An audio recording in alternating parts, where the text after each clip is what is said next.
pergi jalan-jalan, mau ke luar negeri, mau kemana, usahakan pijakan kaki kita di tanah suci dulu. Mekah, Madinah, dan yang ada di Palestina. Ya.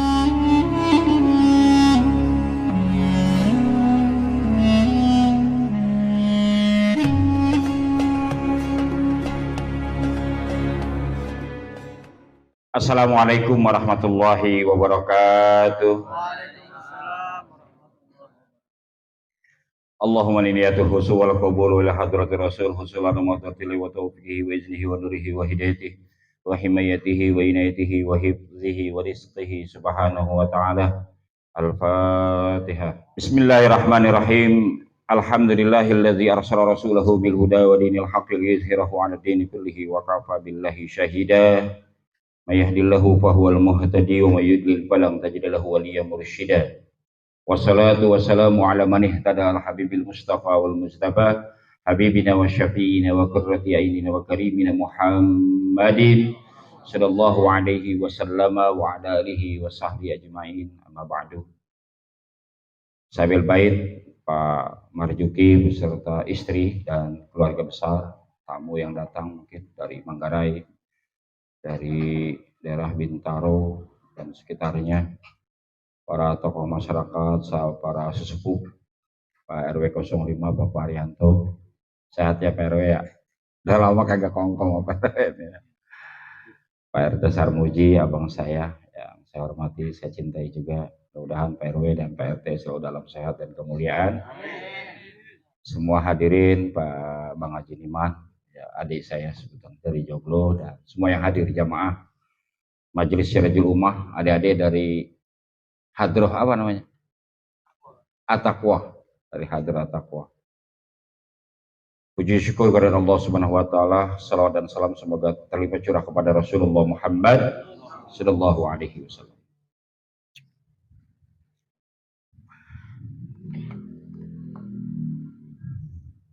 Nabi Ibrahim itu punya anak dua. Ya, punya dua. Yang pertama Nabi Ismail, satu lagi Nabi Ishak. Nabi Ishak itu punya anak namanya Nabi Yakub alaihissalam. Nabi Yakub itu punya beberapa anak, setidaknya 3 yang dikenal dalam sejarah. Anaknya Nabi Yakub itu ada yang namanya Yusuf yang kemudian jadi nabi. Ada yang namanya Bunyamin, ada yang namanya Yahuda. Nah, Yahuda itu keturunannya disebutnya Yahudi. Jadi Yahudi itu sebetulnya marga. Kalau Quran bicara Yahudi itu bukan orang yang ada di Israel sana, itu munculnya kemarin. Makanya dalam sejarah ketika Nabi Yusuf itu cintanya Nabi Yakub kepada anaknya bernama Yusuf itu dilihat seolah-olah berlebihan, maka Nabi Yusuf itu akan disingkirkan, dibunuh atau tidak dibunuh. Maka Bunyamin sama Yahuda itu mengusulkan sudah jangan dibunuh, dibuang saja ke hutan atau dibuang ke sumur. Yaltaqithu ba'da sayyarah, nanti ada orang yang nemuin. Jadi kalau kita lihat dari ayat ini, sebetulnya putra-putranya Nabi Yakub itu ya ada hanya cemburu saja, tapi niat membunuhnya tidak. Itu ya. Maka mau dibuang sumur, dia ditemukanlah oleh pejalan, pedagang, ditemukan, nah, diselamatkan dari sumur gitu. Karena memang niatnya itu tidak untuk dibunuh. Jadi baik itu agama Samawi ya, Islam, kemudian keturunan Yahudi dan orang-orang Nazaret, itu agama Samawi pada dasarnya, awalnya ya. Maka jamaah sekalian dimuliakan Allah Subhanahu wa taala, orang-orang Yahuda itu, keturunan yang Yahuda itu yang disebut Yahudi itu lebih dulu adanya. Suatu saat ketika umat Islam itu berkiblat ke Ka'bah, itu orang-orang yang ada di keluarga Yahudi itu mengklaim Baitul Maqdis kiblatuna al-ula, bahwa Baitul Maqdis Al-Aqsa yang ada di Palestina itu kiblat pertama kali yang pernah ada di dunia, kata orang Yahudi. Jadi qalal yahud lil muslimin innal maqdis atau innal qaddas qiblatum al ula. Itu dalam tafsir Bagawi diceritakan, bahkan ahli tafsir Imam Qatadah dan Imam Mujahid mengatakan bahwa Ka'bah yang ada di Mekah itu bangunan yang pertama muncul itu di jagat raya, bahasanya gitu. Maka turunlah surat Ali Imran ayat 95 itu. A'udzubillahi minasyaitonirrajim. Bismillahirrahmanirrahim. Inna awala baitin wudi alin nasi lalazi bibakah. Bahwa bangunan yang pertama ada di dunia ini itu adalah Ka'bah yang ada di kota Mekah. Nah, itu latar belakangnya. Turunnya ayat ini karena adanya klaim dari orang-orang Yahudi bahwa Baitul Maqdis itu kiblat sesungguhnya yang pertama kali ada. Padahal kemudian Allah Subhanahu wa taala menurunkan ayat ini sebagai penjelas bahwa inna awala baitin wudi alinasi lalazi bibakah. Bahwa bangunan yang pernah ada itu bukan sana, tapi sini, yaitu Ka'bah yang ada di Mekah ya. Lalazi bibakah. Bakah itu kemudian dalam sejarah berubah menjadi Mekah. Itu semua tafsir sama. Nah, kemudian dipertegas lagi oleh adanya sabda Rasulullah Muhammad Sallallahu Alaihi Wasallam, la tushaddur rihal illa ila salasati masajid, Masjidil Haram, Masjidil Haza, wa Masjidil Aqsa. Jadi kalau rumah bikin Pak, rumah bikin, motor beli, mungkin mau beli motor, mobil kontrakan beli silakan itu. Kalau ada rezekinya ya. Tapi kalau mau melancong, kalau mau siahah, kalau mau tamasya, mau pelesiran, mau jalan-jalan, la tusyaddur rihal kata Rasulullah. Jangan suka ngotot. Singapura, Australia, mau ke Amerika itu jangan suka ngotot. Kalau mau ngotot itu ketiga tempat dulu. Gitu maksudnya. La tusyaddur rihal. Kalau mau pergi kemana-mana jangan ngotot. Kalau mau ngotot itu ketiga tempat dulu.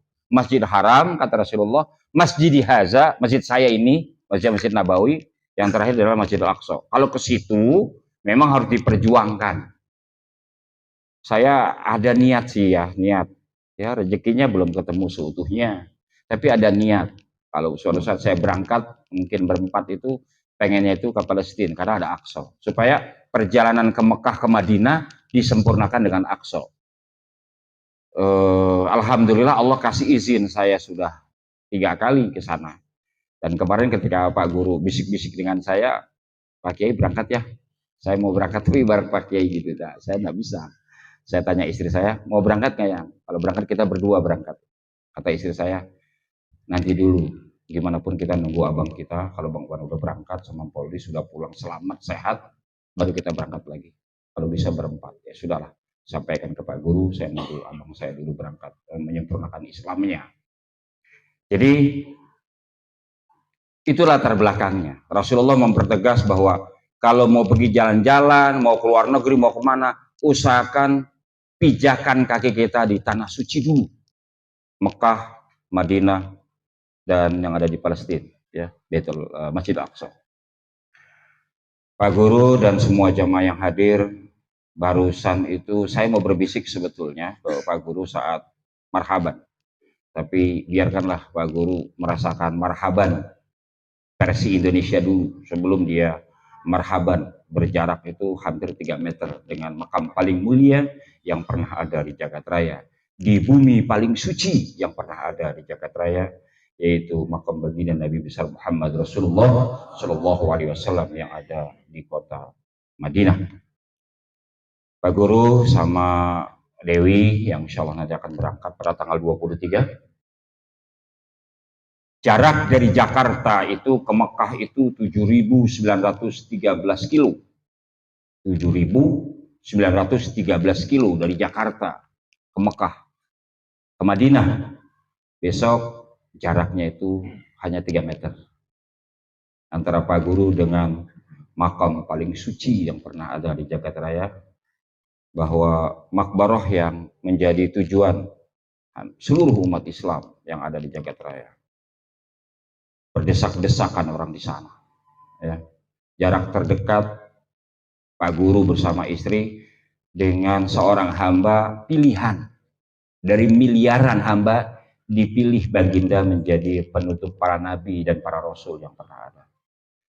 Pak Guru akan menginjakan kaki, baik itu tidak pakai sandal maupun pakai sandal, di bumi dulu yang pernah diinjak oleh Jibril alaihissalam, dan di bumi yang dulu pernah dipijak oleh baginda Nabi besar Muhammad Rasulullah Shallallahu Alaihi Wasallam. Hikayat menceritakan bahwa Imam Ahmad itu kalau di Madinah itu tidak pernah mau memakai sandal.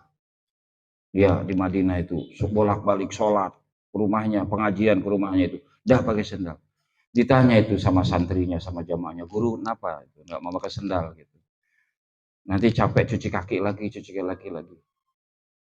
Imam Ahmad mengatakan, saya hanya berharap suatu saat kaki saya berpijak di tanah di mana di situ Rasulullah pernah berpijak. Saya hanya berharap suatu saat saya kebahagiaan berpijak di tanah di mana Jibril alaihissalam itu pernah berpijak. Jamaah sekalian yang dimuliakan Allah Subhanahu wa taala, umroh itu adalah sebuah ibadah ziarah, kunjungan, ya. Dia ibadah sunnah yang bernilai ibadah. Umroh itu perjalanan ibadah melepaskan semua yang kita punya. Agak mirip-mirip dengan kurban sebetulnya. Jadi pembuktian kita punya istri, punya keluarga, kita punya harta, kita punya jabatan, punya rumah, ditinggal menghadap Allah Subhanahu wa taala. Saya sudah bikin slide sebetulnya, tapi saya tidak bawa lah. Ar-rihab ila baitillahil haram. Jadi Pak Guru bersama Dewi besok akan bersimpuh di gerbang Baitullah. Jadi kalau kita mau main ke rumah guru, kita kangen banget nih sama guru kita, udah ngaji kita sama guru kita bertahun-tahun, tapi belum pernah ngeliat orangnya. Umpamanya kita ngaji, denger tausiahnya setelah streaming, lihat di YouTube-nya itu dengan Habib Umar bin Hafiz umpamanya dari Tarim. Belum pernah tuh kita salaman itu, belum pernah kita lihat itu, nggak pernah kebagian. Nah, tahu-tahu kita ditakdirkan itu datang ke majelisnya, ke rumahnya. Kita nggak bisa masuk, tapi kita ada di depan pintunya. Nah, itulah besok yang akan dialami oleh Pak Guru bersama istrinya. Ada ar-rihab ila baitillahil haram. Pak Guru ada di gerbang rumahnya Allah Subhanahu wa taala. Dulu saya punya guru namanya Bapak Buya Ismail Hasan. Ya, di Jakarta Timur. Beliau pernah mengatakan, menyampaikan hadis la tusyaddur rihal itu ketika melepaskan jamaah umroh. Beliau mengatakan, doa dari rumah sampai, doa dari masjid musola sampai. Tapi kalau doa di rumahnya Allah itu lain. Beliau hanya mengatakan begitu. Saya masih ingat beliau mengatakan, doa di depan rumahnya itu lain. Maka Pak Guru, saya hanya pesan besok, mungkin tidak ada juga orang yang kenal dengan kita di sana, tidak banyak. Maka ketika melihat Masjidil Haram, melihat Masjid Nabawi, sujudlah sebagai tanda syukur. Selama ini cuma ngelihat di TV, cuma ngelihat di YouTube, cuma ngelihat di gambar, tahu-tahu bisa ngelihat langsung, sujud bersama jutaan kaum muslimin yang rindu kepada ridho Allah Subhanahu wa taala. Saya sudah secara pribadi sudah bersama Pak Guru dan Dewi sudah saya panggil ke rumah, sudah ada pembekalan-pembekalan, tapi secara umum mungkin perjalanan umroh itu nanti ke Mekah atau ke Madinah langsung? Madinah dulu ya. Perjalanan Pak Guru nanti ke Madinah, dari bandara mungkin kurang lebih 6 jam, kali dari Jeddah, nanti sampai di hotel, ya hidup biasa aja di hotel itu, dari hotel ke masjid biasanya nggak terlalu jauh jalan kaki, seperti kita ke rumah ke masjid aja, sholat, pulang, makan, tidur. Paling nanti di hari-hari menjelang hari keberangkatan ada city tour, Masjid Kiblatin, datang ke kebun kurma, ya situs-situs sejarah lah diberitahu.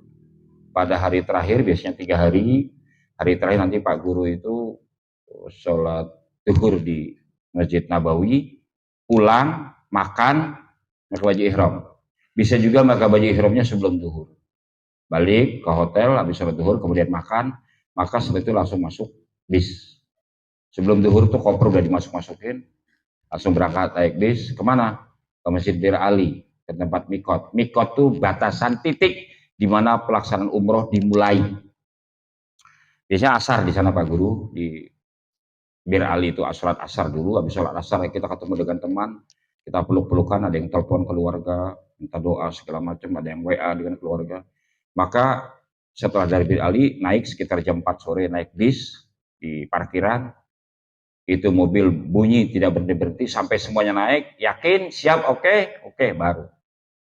Bismillahirrahmanirrahim, labbaika Allahumma umratan, ya Allah kami datang memenuhi panggilanmu.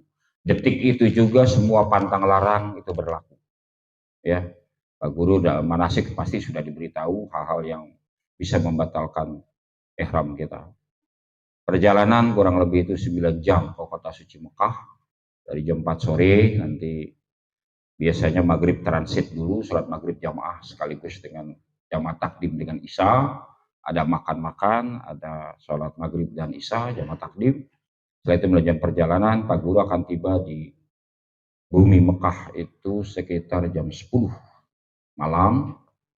Pak Guru langsung masuk hotel bersama rombongan, masukin koper, mungkin pipis, wudhu, segala macam kebutuhan. Nanti ditunggu kalau sampai jam 10, jam 11 ditunggu di lobby hotel bertemu. Baru kemudian berjalan menuju Masjidil Haram. Itulah kali pertama Pak Guru melihat sebuah bangunan indah yang masuk di dalam doa Nabi Ibrahim. Ya Allah, saya tinggalkan ini sebagian dari keluarga saya. Keluarga sebuah tanah yang tandus nanti akan tumbuh di situ pohon-pohon. Hampir semua tahwi ilaiha abidat. Semua orang berharap bisa datang ke sini suatu saat. Itu ketika Nabi Ismail ditinggal sama Siti Hajar itu masih tandus itu. Nabi Ibrahim berdoa, ya Allah saya tinggalkan ini anak bini saya di sini, nanti akan ada turun temurun keluarga saya di sini. Semua orang di jagat raya akan merindukan bisa sampai ke sini. Nah, Pak Guru jam 11 malam, setengah 12 akan melihat bangunan yang begitu suci, indah, megah, mentereng, terang, nyala, bercahaya itu saat itu. Silakan sujud syukur, kemudian masuk, nanti langsung tawaf. Karena itu sudah Pak Guru sudah dalam rangkaian umroh ya, masih berihram, tawaf 7 kali. Setelah itu kemudian nanti di makam Ibrahim, sholat sunnah 2 rakaat, minum air zam-zam, kemudian sa'i, bolak-balik dari bukit Sofa ke bukit Marwah. Jauh lumayan juga itu. Bolak-balik selama kesana kemari 7 kali. Setelah itu kemudian gunting rambut. Pak Guru akan diguntingin oleh jamaah yang sudah tahalul, kemudian Pak Guru tahalul. Kalau Pak Guru sudah tahalul, tolong tahalulkan istri, ya, jangan orang lain. Karena rambut itu ya aurat yang bisa menyentuh dan melihatnya hanya suaminya. Guntingkan, setelah itu selesai. Sekitar jam 3 Pak Guru selesai. Kalau nanti Pak Guru balik ke hotel, bangunnya jam 9 karena udah capek ya. Biasanya Pak Guru nggak pulang, nungguin subuh, subuhnya di sana jam 5 lewat. Di situ kemudian sholat subuh, habis sholat subuh baru ke Pak Guru kembali ke hotel, ya istirahat, nanti bangun sarapan pagi. Jadi mulai dari jam 4 tadi dari Bir Ali sampai jam 3 menjelang subuh itu di kota Mekah, selesai pelaksanaan umroh. Berikutnya ya kayak di rumah biasa, masjid, hotel, makan, belanja, ya gitu-gitu ya. Nanti Pak Guru dapat tawaran ada umroh berapa kali? Bisa. 3 kali ya. Disiapkan yang keduanya buat siapa, disiapkan yang ketiganya buat siapa ya. Pak Guru, Dewi dan semua jamaah yang dimuliakan Allah Subhanahu wa taala, saya hanya pesan sama Pak Guru sama istrinya, baik-baiklah selama di sana, itu bumi Allah, itu bumi para nabi, itu bumi para rasul. Ucap kata jadi. Kalau ada yang baik iyain aja. Ya. Sabar. Saya umroh pertama itu begitu mau makan siang isinya telur. Telur di dalam kaleng, lotot putih kagak ada apa-apanya. Coba makan bagaimana coba? Blukekan Pak. Karena saya makan bareng sama menu orang luar bukan menu Indonesia. Semoga Pak Guru dapatnya itu menu orang Indonesia. Saya dapatnya menunya menu orang luar. Jadi itu telur itu puluhan itu dikupas taruh taruh di kaleng kemudian diangetin. Lotot putih kagak ada apa-apanya, kagak ada garam, kagak ada tambal. Tapi itu ujian Pak Guru ya. Kalau makanannya selera kita ya alhamdulillah, kurang selera ya alhamdulillah, tapi itu ujian. Apa-apa rebutan, apa-apa antri karena banyak orang. Siapkan hati sebaik-baiknya selama di sana, jangan gerutu, jangan marah, jangan gak demen, jangan ngomel. Kenapa? Sebab semua yang ada di situ rangkaiannya ibadah. Ya, dari meleknya sampai meremnya, dari kita di masjidnya, di hotelnya, dimanapun, semua yang ada di situ adalah bernilai ibadah. Baik-baik merawat hati, ya. Jangan sampai ibadah disibukin sama belanja. Ya, mau beli baju 1-2 buat ente sama istri sama anak 2, silakan. Ya, saya hanya pesan seperti yang saya sampaikan kemarin di rumah. Kalau lihat, saya baru beli nih Pak. Ada yang bilang katanya situ ada toko bagus. Saya ke situ biasa aja. Karena yang ngomong Daus ya, standarnya beda sama Daus. Jadi saya beli di situ. Kalau Pak Guru lihat gamis bagus ya, buat saya jangan dibeli. Lihat sorban jangan dibeli. Sorban saya banyak, gamis saya banyak. Ya, apalagi Yasin, udah 2 lemari. Saya minta oleh-oleh 1 Pak Guru, ya buat saya dan istri saya. Apa oleh-olehnya? Saya nggak mau tahu. Berjuanglah untuk sehat. Kembalilah dalam keadaan selamat. Kalau Pak Guru pulang dalam selamat, itulah oleh-oleh paling mahal buat saya dan istri. Ya, berjuanglah untuk sehat. Kalau memang ada penyakit, bawa obat. Kalau kecapean, istirahat. Kalau lapar, minum. Haus, minum. Ya, lapar makan, haus minum. Capek, istirahat. Berjuanglah untuk tetap sehat, untuk tetap akhirnya bisa kembali ke tanah air dalam keadaan selamat, sehat, menyenangkan predikat umroh yang makbulah. Terakhir, kalau daripada ribet satu-satu, kalau Pak Guru itu mau mendoakan orang khusus, bawalah kertas kecil. Ya, ada orang-orang yang berjasa, mungkin orang tua, mungkin sahabat, mungkin teman, mungkin keluarga, gitu ya. Ada bapak mertua, keluarga kita di sini. Bawa secari kertas kecil. Ya. Di sana itu semua ibadah Pak Guru, semua. Nyentuh Ka'bah juga berdoa, di belakang Hijri Ismail berdoa, belakang Makam Ibrahim berdoa, di Jabal Uhud berdoa. Waduh, banyak banget. Silakan foto-foto, silakan. Ya, foto-foto silakan, video-video silakan. Khawatirnya kesempatan kita hanya sekali. Tapi pesan saya, di saat tahalul, habiskanlah rambut Pak Guru di sana. Ya, sekali seumur hidup, gundul dan apa-apalah. Kita tinggalkan karena kebaikan dihitung berdasarkan sejumlah banyak berapa rambut kita tinggalkan di sana. Saat tahalul, niatkan dalam hati, ya Allah, saya tinggalkan sebagian dari anggota badan saya sebagai jaminan. Undanglah semua keturunan saya ke bumi Mekah dan bumi Madinah.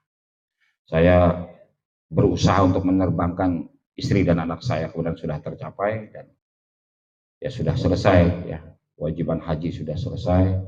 Minta doa yang banyak di sana. Saya sudah sampaikan semua di rumah secara lengkap dan sempurna. Itu ya, semoga jadi ibroh juga buat jamaah yang lain ya, bahwa banyak yang bisa kita minta di sana. Bukan berarti di rumah, di masjid, di musola itu nggak makbul. Saya kalau orang saya suruh umroh, di mata saya dia punya duit. Jadi kalau jamaah belum disuruh, berarti saya anggap kagak punya duit, gitu ya. Tapi kalau udah saya suruh, berarti menurut saya dia punya duit. Berjuanglah untuk berangkat, ya. Itu Pak Guru ya, sehat-sehat sama istri dan tentunya jamaah semua yang ada di sini mendoakan Pak Guru selamat pulang sehat ya, tidak kurang satu apapun. Nanti mungkin kita lihat dalam perjalanannya. Pak Guru kembali tanggal 1. Tanggal 1 Pak Guru kembali ke rumah dari Mekah. Tanggal 1 saya kembali ke rumah juga dari liburan gitu ya. Nanti kalau sudah ketemu kita ketemu di sini. Saya rasa itu jamaah yang dimuliakan Allah Subhanahu wa taala. Mudah-mudahan seperti tadi kata Pak Guru, semua jamaah yang hadir Allah berikan kesempatan untuk ibadah ke bumi Mekah dan Madinah untuk haji maupun umroh. Untuk doa Pak Guru sama istri dan kita semua yang hadir. Al-Fatihah. A'udzubillahi minasyaitonirrajim. Bismillahirrahmanirrahim. Alhamdulillahirabbil alamin arrahmanirrahim maliki yaumiddin. Iyyaka na'budu wa iyyaka nasta'in. Ihdinas siratal mustaqim. Shiratal ladzina an'amta 'alaihim ghairil maghdubi 'alaihim waladdallin. Amin. Kajian besok gimana? Itu udah Di rumah Jajang ya? di rumah anak Jajang. Nanti Jay ngumumin. Astagfirullahaladzim. Allahumma shalli ala sayyidina Muhammadin fil awwalil akhir wa barik wa sallim radhiyallahu ta'ala an kulli sahabati Rasulillah ajma'in. Alhamdulillahirabbil alamin hamdan na'imin hamdan syakirin hamdan yuwafi ni'amahu wa yukafi mazidah. Allahumma shalli ala sayyidina Muhammad wa ala ali sayyidina Muhammad salatan tusahhiluna wa tuballighuna biha ziyaratal Makkah al mukarramah wal Madinah al munawwarah wal Ka'bah al musyarrafah wal hajjah bi Arafah. Allahumma anta sahibu fi safari wal khalifatu fil ahli wal mali wal walad. Allahumma hawwin alaina safarana hadza wa atlana bu'dahu bi rahmatika ya arhamar rahimin. Allahumma salimna wa salim ma ma'ana wa fitna wa fit ma ma'ana bi rahmatika ya arhamar rahimin. Allahumma aftah li sahibil bait, Allahumma aftah li sahibil hajat, Allahumma aftah lil jamaah jami'an fi hadzal maqam wa fi hadzal mahdar wa fi hadzal majma'. Abul khair barakah wa nikmah wa rizqi wal quwwati wa sihah wa salama wal afiyah wal jannah. Rabbana hab lana min azwajina wa dhurriyyatina qurrata a'yuni waj'alna lil muttaqina imama. Rabbana ighfir lana dhunubana wa dhunuba walidina warhamhum kama rabbawna shighara. Tabi bainana wa bainahum bil khairati rabbighfir warham wa anta khairur rahimin. Rabbana atina fid dunya hasanah wa fil akhirati hasanah wa qina adzabannar. Sallallahu ala khairil Muhammadin wa ala alihi washabihi ajmain. Fadlika subhana rabbika rabbil izzati amma yasifun. Salamun alal mursalin walhamdulillahi rabbil alamin. Al-Fatihah. Bismillahirrahmanirrahim. Alhamdulillahi rabbil alamin. Arrahmanir rahim. Maliki yaumiddin. Iyyaka na'budu wa iyyaka nasta'in. Ihdinas siratal mustaqim. Siratal ladzina an'amta 'alaihim ghairil maghdubi 'alaihim waladdallin. Wa'afani ya karim, wa'afani ya karim, wa'afani ya karim. Da'wa fi subhanakallahumma wa tahiyyatuhum fiha salam. Wa akhiru da'wana jami'an alhamdulillahi rabbil alamin. Qabul. Demikian jamaah, sampai ketemu lagi di majlis yang akan datang. Untuk seluruh sahabat Risma TV dimanapun Anda berada, selamat menyaksikan tayangan-tayangan kami berikutnya. Jangan lupa like, subscribe, dan share semua tayangan video. Mudah-mudahan bermanfaat, kontribusi buat bangsa, negara, dan agama kita. Hatur wa syukran, sampai ketemu lagi khusus buat sahabat Risma TV. Assalamualaikum warahmatullahi wabarakatuh. Waalaikumsalam.